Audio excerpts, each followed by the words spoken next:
কাবা ঘরের একজন কালো ইমাম আছে, নাম ইমাম আল কালবানি।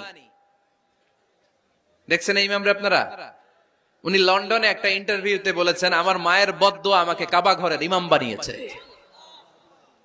লন্ডনে একটা কনফারেন্সে উনি ইন্টারভিউ দিচ্ছিলেন। তো ওনাকে বলা হলো, কাবার সব ইমাম সাদা ইমাম, আপনি কালো মানুষ, কেমনি ইমাম হইলেন?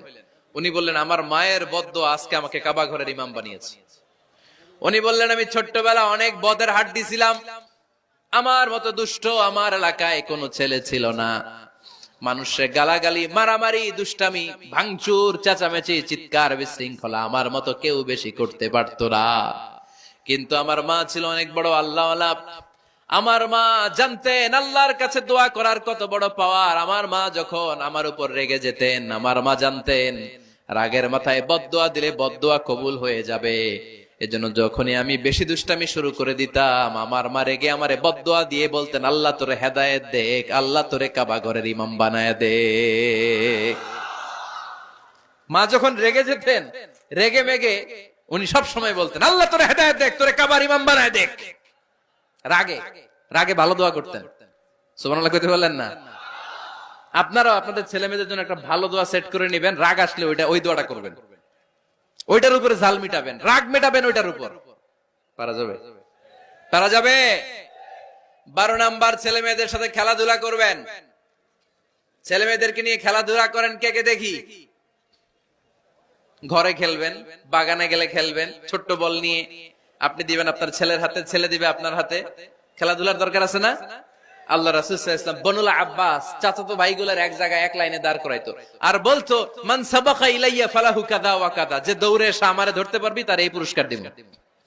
ওনার চাচাতো ভাইগুলো পাগলের মতো একসাথে দৌড়ে এসে কেউ বিশ্বনবীর কাঁধের উপরে উঠতেন, কেউ বুকের উপরে উঠতেন। বিশ্বনবী সবাইকে সবার হাতে হাদিয়া তুলে দিতেন।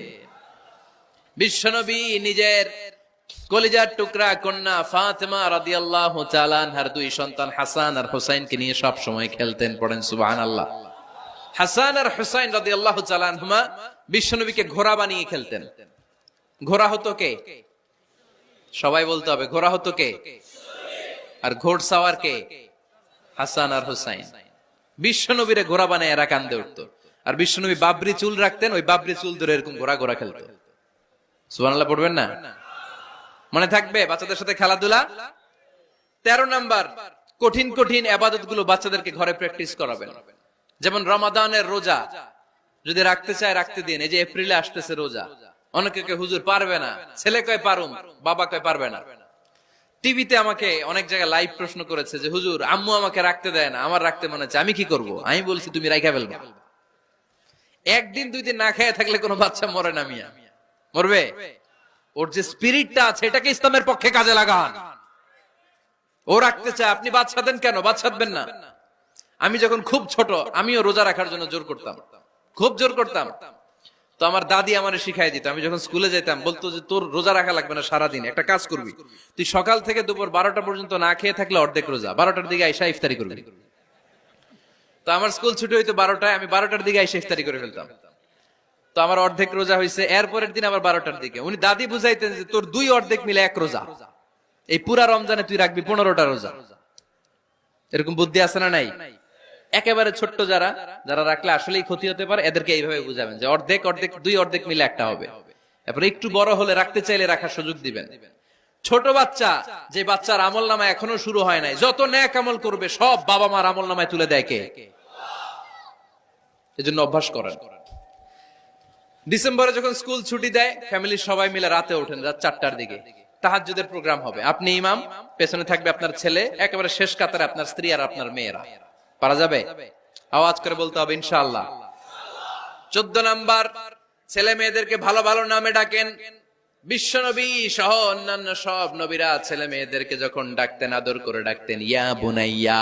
ইয়া বুনাইয়া মানে ও আমার কলিজার টুকরা সন্তান।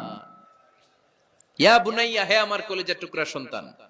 ফাতেমা রাদিয়াল্লাহু তাআলা আনহা যখন বিশ্বনবীর ঘরে আসতেন, বিশ্বনবী বলতেন মারহাবান বিবনাতি, ওয়েলকাম মাই ডটার। ও আমার কন্যা, আমার ঘরে তোমাকে ওয়েলকাম। মারহাবান বিবনাতি, হে আমার কন্যা, আমার বাসায় তোমাকে সুস্বাগত। সুবহানাল্লাহ পড়বেন না? আর ইমাম হাসানকে বিশ্বনবী ডাকতেন লুকা। যখন ফাতেমা রাদিয়াল্লাহু তাআলা আনহার ঘরে বিশ্বনবী বেড়াতে যেতেন, যেই বলতেন আইনাল লুকা, আইনাল লুকা, আমার পিচ্চি কলিজার টুকরাটা কোথায়? সুবহানাল্লাহ পড়েন। সুন্দর নাম ধরে ডাকবেন। 15 নাম্বার, বাচ্চাকে আগে সালাম দিবেন। বাচ্চাকে আগে কি দিবেন? দেন আপনি? দেন দেন সবাই দিবেন, পারবেন না? আপনি ভাবিকে দিবেন, ভাবি আপনাকে দিবে। ঘরে ঢোকার সময় একটা কম্পিটিশন তৈরি করে ফেলতে হবে, দরজা খোলার সাথে কে আগে দিতে পারে। আমার বাসায় কম্পিটিশন চলে, দরজা খোলার সাথে সাথে সবাই শুরু সালাম। আমি আগে দিল আমার মেয়ে বলে সেই সব সময় আগে দিছি। জীবনে এদের সাথে আপনি পারবেন না, এরাই আপনাকে আগে দিয়ে দিবে। আজকে থেকে এই প্রতিযোগিতা করা যাবে। ঘরে ঢুকে আগে আমাদের কি চলবে? সালাম।